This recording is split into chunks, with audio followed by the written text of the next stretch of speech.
விஜய் அவர்கள் பேசுறாரு. அவருடைய பேச்சு இப்போ உதயநிதி ஸ்டாலின் அவர்கள் ரீல்ஸ் எல்லாம் கட் பண்ணி நிறைய போடலாம். அவரை ரசிக்கிறாங்க, நிறைய ட்ரெண்ட் ஆகுது. இதுவே அவர் மீதான அந்த நெகட்டிவ் வியூஸ் எல்லாம் மாத்திராதா? ரசிச்சுட்டே இருக்க வேண்டியது இப்போ என்ன இருக்குது? அவர் ரசிச்சுட்டே இருந்தால் கரண்ட் பில்லு குறையாது. உங்களுக்கு தெரியுமா இபி லாபத்தில் ஓடுதுன்றது உங்களுக்கு தெரியுமா உங்களுக்கு தெரியுமாங்க? இபி லாபத்தில் ஓடுது. 1,00,000 கோடி வருமானம், 98,000 கோடி செலவு, 2,000 கோடி லாபத்தில் ஓடுது. ஏன் கரண்ட் பில் ஏற்றுனீங்க? இன்னும் அதிக லாபம் வைக்கிறதுக்கா? இப்போ மக்கள் தலையில் சுமத்துறதுக்கா ஏற்றுனீங்க? சொல்லுங்கள். ஏற்கனவே இருந்த கடன், எதில் கடன்? ஒரு கிட்டத்தட்ட 20 வருஷமாக அக்குமுலேட் ஆன கடன். ஓகே, அந்த கடன் தான் இன்றைக்கி வந்து இந்த 2.25 லட்சம் கோடி, 2.5 லட்சம் கோடி ஏற்கனவே இருந்த கடன். அந்த கடனை எப்படி அடைப்பது, எப்படி கொண்டாடுறதுன்னு பார்க்காம உங்களுக்கு ஓட்டு போட்ட மக்கள் மேலே இபி பில் இன்றைக்கி 3 மடங்கு 4 மடங்கு ஆக்கிட்டீங்களே, இது எந்த விதத்தில் நியாயம் சொல்லுங்கள்? Transformer, feeder, generation, power distribution, last mile connectivity, under ground cabling, இதில் எந்த இடத்துல ப்ராப்ளம்? இதை கண்டுபிடிக்க கூட முடியலையா? இதே திமுக அரசு அதை வந்து எந்த பவர் டிஸ்ட்ரிபியூஷன் ஃபெயிலியர் இல்லாமல் நடந்துச்சா இல்லையா, கொண்டு போச்சா இல்லையா? ஏன் உங்களால் கொண்டு போக முடியல? உங்கள் அமைச்சருக்கு திறன் இல்லையா? உங்கள் அமைச்சருக்கு அண்டர்ஸ்டாண்ட் சப்ஜெக்ட் புரியலையா? உங்களுக்கே புரியாது, உங்கள் அமைச்சருக்கு எப்படி புரியும் சொல்லுங்கள்? எப்படி புரியும்? இதே எண்ணி ஆட்கள் பற்றாக்குறை வச்சு தானே திமுக அரசு 5 வருடங்களாக பவர் கட்டு இல்லாமல் ஒரு ஆட்சி நிர்வாகத்தை நடத்தியது. இதே 5 வருஷத்தில் இவங்க ப்ரொக்யூர் பண்ண டிரான்ஸ்ஃபார்மர் தானே ஒர்க் பண்ணுச்சு. நீங்கள் வந்தவொடனே டிரான்ஸ்ஃபார்மர் ஒர்க் பண்ண மாட்டேதா? 5 வருஷம் தான் வாரண்டி அதுக்கு. நீங்கள் வந்தவொடனே அண்டர் கிரவுண்ட் கேபிள்லாம் கட் ஆயிடுச்சா? சொல்லுங்கள் சார்.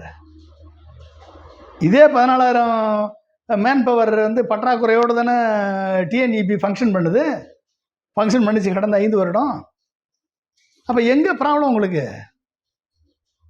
அந்த சிஸ்டம் எங்கே ப்ராப்ளம்னு கண்டுபிடிக்கிறதுக்கு உங்களுக்கு ப்ரைவேட் செக்ரட்டரியாக இருக்கக்கூடிய ஜெகதீஷ் பழனிசாமி ஒன்றும் சொல்லிக் கொடுக்கலையா? உங்களுக்கு ப்ரைவேட் செக்ரட்டரியாக இருக்கக்கூடிய ரத்தன் பண்டிட் ஒன்றும் சொல்லிக் கொடுக்கலையா? உங்களுக்கு அட்வைசராக இருக்கக்கூடிய ஜான ஆரோக்கியசாமி ஒன்றும் உங்களுக்கு இது சால்வ் பண்ணுறதுக்கு சொல்லிக் கொடுக்கலையா?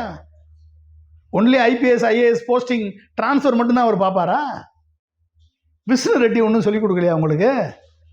ஆயிரக்கணக்கான கோடிகளை கொள்ளையடித்து கர்நாடகாவில் சரி ஹைதராபாத்தில் ஆந்திர பிரதேசத்தில் கொள்ளையடித்து சொத்து சேர்த்த விஷ்ணு ரெட்டி உங்களுக்கு இதை எப்படி ஃபிக்ஸ் பண்ணணும்னு சொல்லிக் கொடுக்கலையா? சொல்லுங்கள். உங்களுக்கு ஐஏஎஸ் அஃபீஷியல்ஸ் கூட இருக்காங்களே, அவங்க ஒன்றும் சொல்லிக் கொடுக்கலையா இதை எப்படி சரி பண்ணுறது அப்படின்னு? எப்படி சார் பண்ணுவீங்க? நீங்கள் யாரெல்லாம் பார்க்குறீங்க? உங்கள் ப்ரைவேட் செக்ரட்டரி யார், உன் நண்பன் யார் என்று சொல்லி நீ யார் என்று நான் சொல்கிறேன் என்று சொல்லுவாங்க. நண்பன் வந்து சினிமாக்காரர், அதனால் சினிமா சம்மந்தப்பட்ட ஆட்கள் எல்லாரும் அவரை பார்த்து ஃபோட்டோ எடுத்து போடுறாங்க. யாரெல்லாம் சந்திச்சிருக்கீங்க இது வரைக்கும்? சினிமாக்காரங்களை சந்திச்சிருக்கீங்க, கார்ப்பரேட் லீடர்ஸை சந்திச்சிருக்கீங்க, இல்லைன்னா பிரைம் மினிஸ்டர் மோடியை சந்திச்சிருக்கீங்க. வேறு யாரை சந்திச்சிருக்கீங்க சொல்லுங்கள்? அப்போ என்ன சார் அட்மிஷன் பண்ணுறீங்க? அட்மினிஸ்ட்ரேஷன் சொல்லுங்கள். மக்களுக்கு சொன்ன இன்றைக்கி என்ன கொடுத்துருக்கீங்க? ஒரு பவுன் சவரன் நகை கொடுப்பது, குழந்தைகளுக்கு மோதிரம் கொடுக்குறவங்களுக்கு தமிழ்நாடு அரசு ஆஸ்பத்திரியில் பிறந்த தமிழ்நாட்டை சேர்ந்தவர்களுக்கு மட்டும்தான் அது என்று சொல்கிறீங்களே, இதை சொல்லியிருக்கலாம்ல எலெக்ஷனுக்கு முன்னால், ஏன் சொல்லலை? அப்போ என்ன அர்த்தம்? பிம்பிளிக்கா பிளாப்பி, நான் ஒன்றும் செய்ய மாட்டேன், சொன்னதுபடி செய்ய மாட்டேன்றதை இன்றைக்கி ஓப்பனாக உடைச்சி காமிச்சிருக்கீங்க. அப்போ என்ன அர்த்தம்? நான் திருப்பி நான் சொன்னேன், நீ கொடுத்த 50 வாக்குறுதிகளை நிறைவேற்ற வேண்டும் என்று சொன்னால் கூடுதலாக 4 லட்சம் கோடி செலவாகும் அப்படின்னு. இந்த 4 லட்சம் கோடி எங்கேருந்து வரும்? உங்கள் தொண்டர்கள் தாவேக்கா கட்சிக்காரர்கள் எல்லாம் என்ன சொன்னாங்க? எங்கள் அண்ணன் வந்து கவர்மெண்ட் பணத்திலேருந்து தர்றேன்னு சொல்லலை, அவர் சொந்த பணத்திலேருந்து தர்றேன்னு சொன்னார்னு சொல்லி உங்கள் ரசிகர்கள் எல்லாம் சொன்னாங்களா இல்லையா? கேள்விப்பட்டோமா இல்லையா? அவரெல்லாம் நடிச்சுக்கிட்டு இருக்காங்க சொந்த பணத்தில் நடித்து கொடுப்பீங்கன்ட்டு. நடித்து கொடுங்க சார். யாருக்கெல்லாம் சொன்னீங்க? அரசு ஆஸ்பத்திரியில் பிரச்சனைகளுக்கு தான் நான் வந்து குழந்தைகளுக்கு கொடுப்பேன்னு சொன்னீங்களா? கல்யாணம் பண்ணுறது யாருக்கெல்லாம் கொடுப்பீங்க? தமிழ்நாட்டை சேர்ந்தவர்களுக்கு மட்டும்தான், அதுவும் அரசு நடத்தக்கூடிய கல்யாணத்திற்கு மட்டும்தான் என்ன 1 பவுன் தங்க நகை கொடுப்பேன்னு சொல்லுவீங்க போல தெரியுது. நீங்களாம் கல்யாணம் பண்ணால் தரமாட்டேன், கவர்மெண்ட்டாக பார்த்து ஒரு 10,000 பேர் கல்யாணம் பண்ணி வைக்கும், அவங்களுக்கு மட்டும் தான் கொடுப்பேன் வருஷத்துக்கு அப்படின்னு சொல்லுவீங்க போல தெரியுது. இப்போ எப்படி இருக்குது? நீங்கள் கொடுத்த எந்த வாக்குறுதியும் உங்களால் நிறைவேற்ற முடியாது. நீங்கள் சொல்வது அனைத்தும் பொய், சொல்வது அனைத்தும் உண்மைக்கு புறம்பானவை என்ற நிலை வரும் பொழுது, அது சட்டமன்றத்திலே போய் பேசுகிறீங்க அப்படின்னா எப்படிப்பட்ட மக்கள் உங்களை தேர்ந்தெடுத்திருக்கிறார்கள்? இந்த மக்கள் உங்கள் மேல் வைத்த நம்பிக்கையை இப்படி வந்து 40 நாளைக்குள்ளேயே சட்ட ஒழுங்கை பற்றி கேட்டால் அதுக்கு பதிலே கிடையாது. போதைப்பொருள் நடவடிக்கையை பற்றி கேட்டால் அது யாருன்னே தெரியல. சிங்கப்பெண் படை அமைச்சிட்டேன்னு சொல்லிட்டு ஒரு பல்லில்லாத சிங்கப்பெண் படையை உருவாக்கியிருக்கீங்க. எஃப்ஐஆர் போட முடியாது, சார்ஜ் ஷீட் ஃபைல் பண்ண முடியாது, லத்தி கொண்டு போக முடியாது. ப்ரிவென்ஷன் நடத்துறீங்கன்னா என்ஜிஓ நடத்துகிறீங்களா, ஆட்சி நடத்துகிறீங்களா? சொல்லுங்கள், என்ஜிஓ நடத்துகிறீங்களா, ஆட்சி நடத்துகிறீங்களா? இத்தனை கேள்விகளுக்கும் பதில் எங்கே சார் இருக்கு? சொல்லுங்கள் சார். இதெல்லாம் சொல்ல வேணாம். நான் நல்லா கோட்டு போட்டு வந்துட்டு 4 பாட்டு பாடி 4 ஆக்ஷன் காமிச்சு இப்படி திரும்பி அப்படி திரும்பி அதை ரீல்ஸ் எடுத்து போட்டால் ஓட்டு போட்ட மக்கள் புலகாங்கீதம் அடைந்து திரும்ப திரும்ப உங்களுக்கு சப்போர்ட் பண்ணாங்கன்னு நீங்கள் நினச்சிட்டு இருக்கீங்க. ஓகே, வாழ்த்துக்கள். இதை தொடருங்கள், கண்டிப்பாக தொடருங்கள். உங்களுக்கு உயர்கல்வித்துறை அமைச்சர் ஒரு மிகச்சிறந்த உங்கள் ரசிகர் கிடச்சிருக்காரு. ஓகே, வாடி வாடி கைவிடாத சீடி என்று சொல்லி மாணவர்களை, உயர்கல்வி படிக்கும் மாணவர்களை உங்களை ஃபாலோ பண்ண சொல்லியிருக்காரு, உங்கள் பாட்டுகளை ஃபாலோ பண்ண சொல்லியிருக்காரு. நீ உயர்கல்வி படித்து ஒரு பிரயோஜனம் இல்லை தம்பி, நீ எம்ஏ எம்எஸ்சி எம்காம் படித்து ஒரு பிரயோஜனம் இல்லை, நீ இன்ஜினியரிங் படித்து ஒரு பிரயோஜனம் இல்லை, டாக்டராக படித்து ஒன்றும் பிரயோஜனம் இல்லை. மேக்ஸிமம் நீ 1 லட்சம் 50,000 1 லட்சம் தான் சம்பளம் வாங்குவ. ஆனால் விஜய் மாதிரி ட்ராப் அவுட் ஆகி டான்ஸ் ஆடி சினிமாவில் நுழைஞ்சி நான் கோடிக்கணக்கில் சம்பளம் வாங்கலாம், நீ சீஃப் மினிஸ்டராக கூட ஆகலாம். எனவே அதை செய்ய என்று உங்கள் உயர்கல்வித்துறை அமைச்சரை, மிகச்சிறந்த ஒரு கல்வியாளரை உயர்கல்வித்துறை அமைச்சராக நியமிச்சிருக்கீங்க. உண்மையிலே பாராட்டணும், உங்களை வாழ்த்தணும். உங்களை கண்டிப்பாக உயர்கல்வி படிக்கக்கூடிய இளைஞர்கள், இளம் பெண்கள் அத்தனை பேரும் இனிமேல் படித்து வாழ்க்கையை வேஸ்ட் பண்ண தேவையில்லை, நடித்து நாட்டை ஆளலாம் என்ற ஒரு லட்சிய விதையை விதைத்திருக்கிறார் உயர்கல்வித்துறை அமைச்சர் வாடி வாடி கைவிடாத சீடி என்று சொல்லி. உண்மையிலே இப்படிப்பட்ட நல்ல தலைவர்களை நீங்கள் அதிகமான மினிஸ்டர் போஸ்ட் கொடுத்து அவர்களை ப்ரமோட் செய்யுங்க, நாடு நல்லபடியாக வரும். விரைவில் இடைத்தேர்தல் வர வாய்ப்பு இருக்கிறது. இது மாதிரி விஷயங்கள் இன்னமும் சோசியல் மீடியாவில் விஜய் அவர்கள் ட்ரெண்டாக தான் இருக்கார். களத்தில் மறுபடியும் ஒரு மாற்றம் ஏற்பட வாய்ப்பு இருக்கா, அல்லது ஆல்ரெடி இருந்தது? அவர் இப்போ என்னங்க ஒரு மாதம் 40 நாள் தானே ஆகுது. அவருக்கு ஒரு 6 வருஷமாவது டைம் கொடுக்கணுமா இல்லையா? 6 வருஷம்? ஆமாம், 6 வருஷம் டைம் கொடுத்தா தான் அவர் கற்றுக்கிட்டு அப்புறம் நாட்டுக்கு நல்லது செய்ய முடியும். 6 மாதம்ன்றது 6 வருஷம் 6 வருஷம் சார். 6 வருஷம் கொடுத்தா தானே அடுத்த எலெக்ஷனில் வரைக்கும் அவர் அடுத்த எலெக்ஷன் நின்று ஜெயிக்க முடியும். ஒரு 6 வருஷம் டைம் கொடுங்க. நீங்கள் சும்மா வந்த உடனே 40 நாள்லேயே நீ அதை செய்யலை இது செய்யலைன்னு சொன்னால் என்ன அர்த்தம்? அது ஒரு 6 வருஷமாக டைம் கொடுங்க. அவர் இப்போ தான் சினிமாவிலேருந்து நடித்து வந்திருக்காரு. இன்னும் சினிமா நடிகர்களை பார்த்தே முடிக்கல அவர். இன்னும் ஒரு 5 வருஷத்துக்கு சினிமா நடிகர்கள்லாம் பார்க்கணும். கார்ப்பரேட் லீடர்ஸு, பணம் வச்சுருக்கவங்களெல்லாம் பார்க்கணும். இவங்களெல்லாம் பார்த்து முடித்து 5ஆவது வருஷம் கடைசியில் மக்களை பார்க்க வருவார். அதுக்கப்புறம் மக்கள் ஓட்டு போட்டு அவரை ஒரு மட்டும் முதலமைச்சர் ஆக்கினீங்கன்னா அப்போ நல்லது செய்வார். அது வரைக்கும் நீங்கள் பொறுமையாக இருங்க. இப்போ என்ன குடுமொழி போகுது? 120 போக்சோ கேஸ் தானே வந்திருக்கு. உங்கள் குட்டீஸு யாருக்கு உங்களுக்காக ஓட்டு போட சொன்ன குட்டீஸ் மேலே ஒரு 120 கேஸ் தானே ஆயிருக்கு. ஒரு 1000 கேஸ் வரைக்கும் வரட்டும். இப்போ என்ன இருக்குது? வேறு என்ன பிரச்சனை? அவர் ஸ்டாலின் கவர்மெண்ட்டில் சட்ட ஒழுங்கு பிரச்சனை, பெண்களுக்கும் குழந்தைகள் குற்றங்கள் இருந்தால் ஸ்டாலின் ரெஸ்பான்சிபிள். இது இவர் ஜோசப் விஜய் ஆட்சியில் அந்த மாதிரி பெண்களுக்கும் குழந்தைகள் குற்றங்கள் ரிஜிஸ்டர் பண்ணால் தனி மனித ஒழுக்கத்தை ஃபாலோ பண்ணணும். இதுதான் இது. உங்களுக்கு ரத்தம், அவங்களுக்கு தக்காளி சட்னி, அவ்வளோதானே.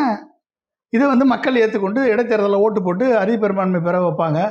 அடுத்து தொடர்ந்து காங்கிரஸு, விசிகா, கம்யூனிஸ்ட்டு, ஐஎம்எல்லாம் வெளியே அனுப்பிட்டு சுத்தமான ஆட்சி நடத்துவார். அந்த ஆட்சி நடத்துகிற 5 வருஷத்தில் கடைசியில் மக்களை பார்த்துக்குவார். அவர் சொன்ன வாக்குறுதியெல்லாம் அடுத்த 5 வருஷம் டைம் கொடுத்தா நான் செய்கிறேன்னு சொல்லுவார். அதையும் நம்பி ஓட்டு போடுவாங்க. வாழ்த்துக்கள்.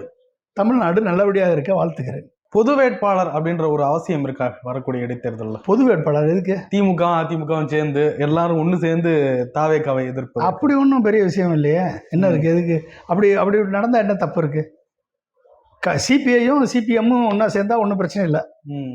காங்கிரஸும் சிபிஎம்மும் கேரளாவில் சண்டை போடுவாங்க. ஆனால் இந்தியா லெவலில் ஒன்று சேர்ந்தால் அது பிரச்சனை இல்லை. தேசியவாத காங்கிரஸும் மும்பையில் மகாராஷ்டிராவில் ஒன்று சேர்ந்தால் அது பிரச்சனை இல்லை. திமுக அதிமுக சேர்ந்தால் என்ன சார் பிரச்சனை உங்களுக்கு? என்ன பிரச்சனை? எதுக்கு பொது வேறுபாடு போடணும்? ஏன் சேரக்கூடாது? திமுக அதிமுக கொள்கையில் ஏதாவது மாற்றம் இருக்கா? ஏதாவது கொள்கையில் மாற்றம் இருக்கா சொல்லுங்கள். எம்ஜிஆர் உருவாக்கின கட்சி தானே. எம்ஜிஆர் தானே திமுகவை ஆட்சி கட்டில் அமர்த்துவதற்கு எம்ஜிஆருடைய கான்ட்ரிபியூஷன் தானே அதிகம். கலைஞர் தானே சமூக நீதியை கொண்டாந்தார். எம்ஜிஆரும் கலைஞரையும் சேர்க்கறதுக்கு பிஜு பட்நாயக் முயற்சி எடுத்தார்ல. இப்போ சேர வேண்டிய காலகட்டம் வந்தால் சேர்ந்தா என்ன இருக்குது, சப்போர்ட் பண்ணால் என்ன இருக்குது, என்ன தவறு? நீங்கள் கல்லாப்பட்டி கூட்டணியெல்லாம் ஒன்றா சேர்த்து ஆட்சி அமைப்பீங்க, அது தப்பு இல்லை. ஹார்ஸ் ட்ரேடிங் பண்ணி ஆட்சி அமைப்பீங்க, அது தப்பு இல்லை. ஓகே, திமுக அதிமுக சேர்ந்துடக்கூடாது, அது என்ன வாதம்? அது என்ன அர்த்தம்? ஏன் திமுக அதிமுக சேரக்கூடாது? அப்படிப்பட்ட சூழல் வந்தால் அவங்க சேர்ந்து ஆட்சி அமைக்கிறதுக்கு என்ன பிரச்சனை இருக்கு? கொள்கையில் ஒன்றும் மாற்றம் இல்லையே. நீங்கள் சேர்ந்தால் ரத்தம், உங்களுக்கு வந்தால் ரத்தம், திமுக அதிமுக சேர்ந்தால் தக்காளி சட்னியா? என்ன சார்? ஆனால் அவர்களும் விஜயை எதிர்க்க முடியாமல் சேர்கிறார். அப்படின்னா அது அது அப்படிப்பட்ட தேவையே ஒன்றும் இல்லை. இந்த இடத்துல உங்களுக்கு தெரியும் என்னென்ன. எப்படி தெரியும்? நீங்கள் உங்களுக்கு அரண்டவனுக்கு இருண்டதெல்லாம் பேயின்றது மாதிரி திமுக அதிமுக சேர்ந்துட்டா போச்சே, எல்லாமே போச்சே அப்படின்னு பயப்படுறீங்க. அதுக்கு என்ன பண்ண முடியும்? திமுக அதிமுக சேர்ந்துட்டா வேறு எவனும் வர முடியாது ஆட்சிக்கு அப்படின்னு நீங்கள் பயப்படுறீங்க. அதுக்கு என்ன பண்ண முடியும்? அதுக்கு ஒன்றும் பண்ண முடியாது. இன்னைக்கு திமுக அதிமுக பக்கம் தான் 3 கோடி வாக்கு இருக்குது. 3 கோடி மக்கள் திமுக அதிமுக பக்கம் இருக்காங்க. உங்கள்கிட்ட இருக்குது 1.25 கோடி. அது 70, அது 100% ஃப்ளோட்டிங் ஓட்டு. ஓகே, நீங்கள் காங்கிரஸை கூட வச்சுக்கோங்க, தொடர்ந்து கூட வச்சுக்கிட்டே இருங்க. காங்கிரஸை மட்டும் விட்டுறாதீங்க. அமித்ஷா உங்களுக்கு வச்சு செய்வார். சரியா? காங்கிரஸ் மட்டும் கூட வச்சுக்கோங்க, அவ்வளோதான். தொடர்ந்து வச்சுக்கோங்க கூட, ஒன்றும் பிரச்சனை இல்லை. அடுத்து நீங்கள் எல்லா தேர்தலையும் நீங்கள் ஆட்சிக்கு வந்துடுவீங்க. ஆராசா அவர்கள் ஒரு கடுமையான விமர்சனத்தை முன்வைக்கிறார். அது சரியா? இவங்களுக்கும் வெக்கம் இல்லை, அமைச்சரவை கொடுத்தவங்களுக்கும் வெக்கம் இல்லை, அதை வாங்கிட்டு போயிருக்காங்களே அவங்களுக்கும் வெக்கம் இல்லைன்றது இது சரியான பேச்சா?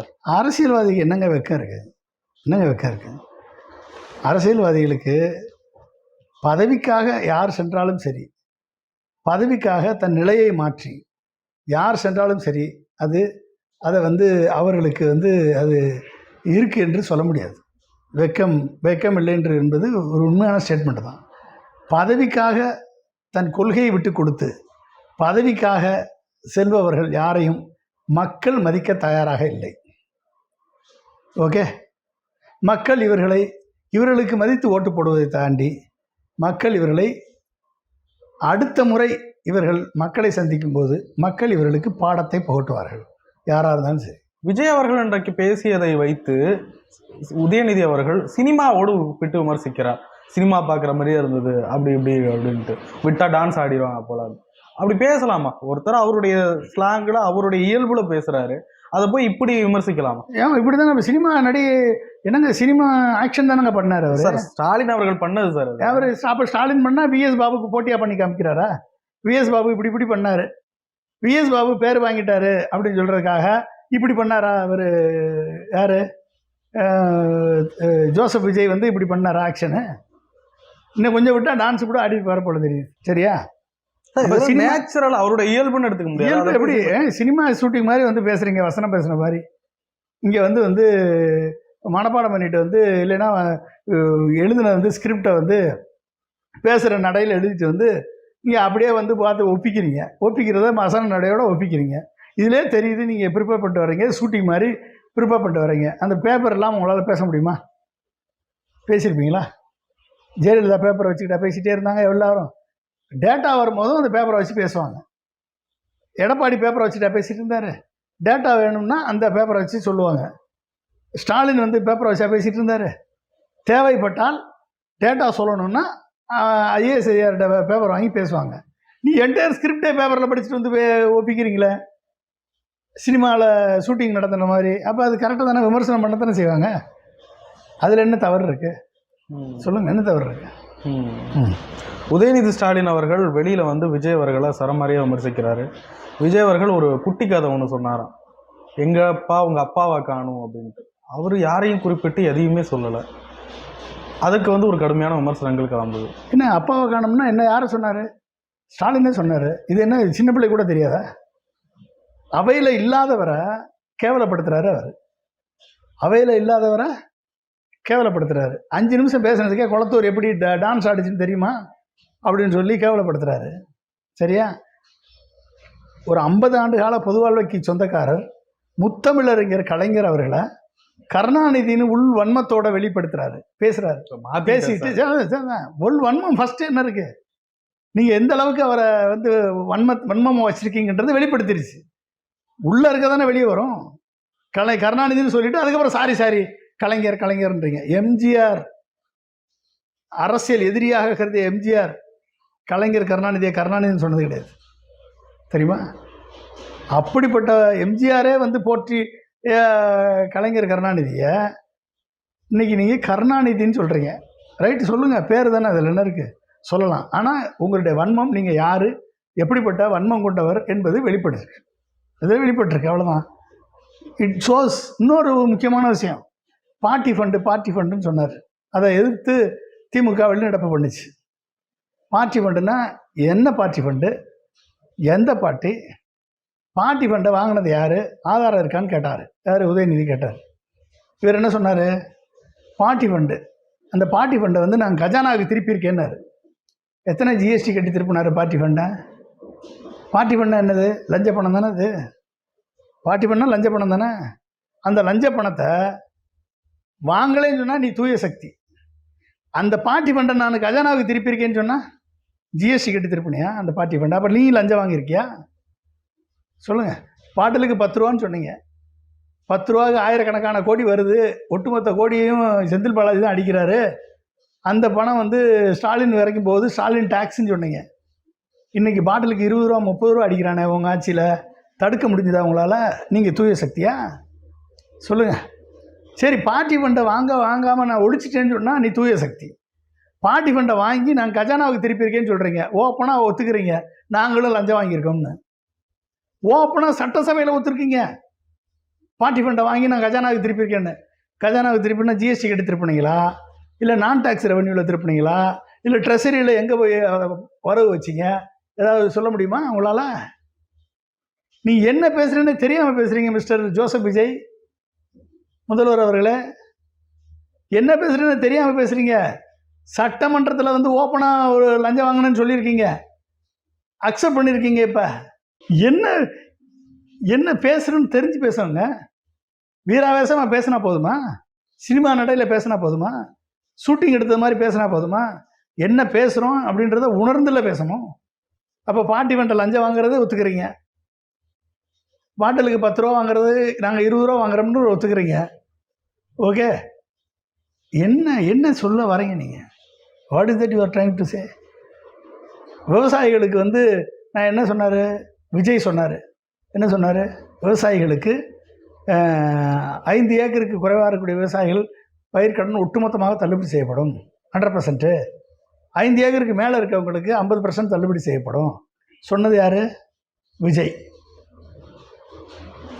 இன்றைக்கி என்ன அனௌன்ஸ் பண்ணியிருக்கீங்க?